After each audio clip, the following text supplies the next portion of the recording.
Hello guys, कैसे आप सभी। आई होप आप बिल्कुल ठीक ठाक होंगे। तो आज बात करने जा रही हूँ मैं हमारे अतीत की।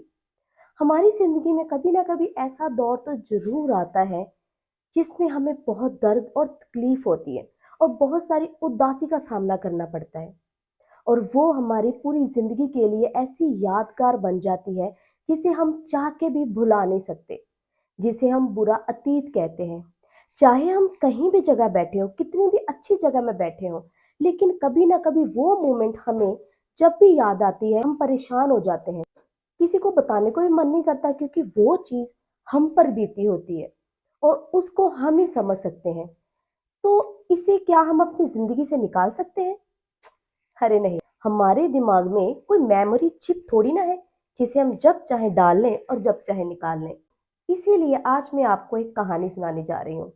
एक ऐसी कहानी जो आपके अतीत को खत्म तो नहीं करेगी, लेकिन मैं श्योर हूँ कि आपको अच्छे तरीके से जीना जरूर सिखा देगी। तो बात ऐसी है कि एक प्रोफेसर अपनी क्लास में बहुत मेहनत और लगन के साथ बच्चों को पढ़ा रहा था।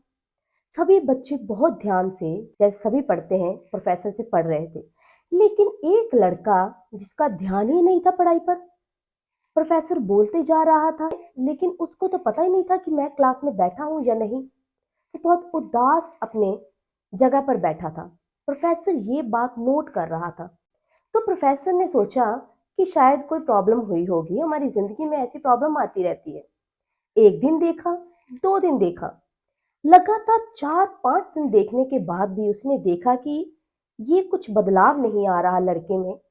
तो उसने अपने कैबिन में उस लड़के को बुलाया और कहा, क्या बात है, मैं कुछ दिनों से देख रहा हूं कि तुम्हारा ध्यान पढ़ाई में बिल्कुल भी नहीं है।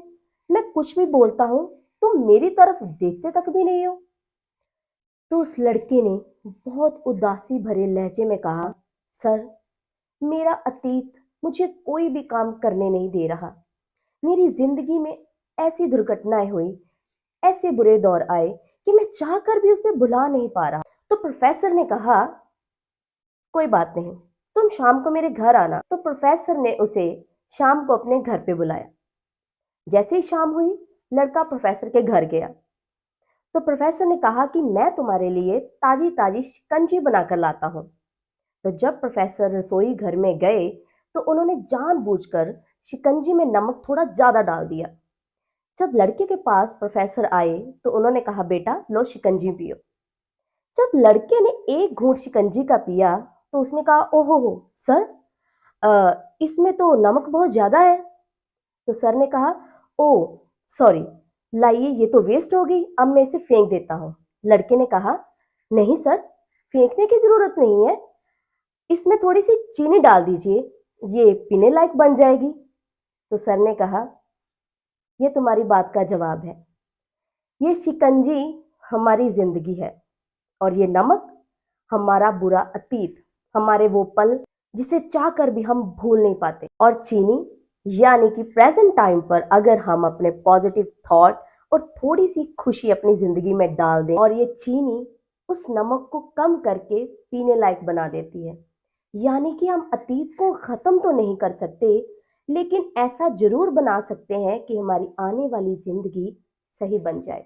तो उस लड़के ने उस दिन से सोच लिया कि हाँ, यही है जिंदगी जीने का असली मंत्रा, कि पुरानी यादों को थोड़ा सा हल्का कर दें और अच्छी अच्छी बातें, पॉजिटिव थॉट अपने दिमाग में लाए जाए। मैं ये नहीं कहती कि हर किसी की जिंदगी में अतीत बहुत बुरा होता है, लेकिन जिनकी जिंदगी में ये बुरा अतीत, बुरे पल, बुरी यादें होती है ना, वो चाहकर भी इसे मिटा नहीं पाते। लेकिन मैं उनसे ये कहना चाहती हूँ कि इस कहानी को अपने दिमाग में जरूर रखना और अपनी जिंदगी में मिठास घोलने की कोशिश करते रहना, ताकि आने वाला भविष्य खराब ना हो। क्योंकि हम अपने वर्तमान में बुरी यादों को लेकर सही टाइम नहीं दे पाते, जिस वजह से हमारा फ्यूचर यानी कि भविष्य हमारा अंधेरे में चला जाता है। और अगर हमारा भविष्य ही अंधेरे में चला गया तो सोचो हमारी जिंदगी किस काम की है। हम कुछ भी नहीं कर सकेंगे। हम इस दुनिया में आए ना आए एक बराबर। तो इस जिंदगी के आधार को समझो। दुख सुख ये आते रहेंगे, लेकिन जिंदगी का मजा वही इंसान ले सकता है जो सही तरीके से सोचेगा और हर एक के बारे में पॉजिटिव थॉट रखेगा। तो आज की कहानी आपको कैसी लगी दोस्तों, आपको एक जरूर बताना, इस कहानी को शेयर जरूर करना।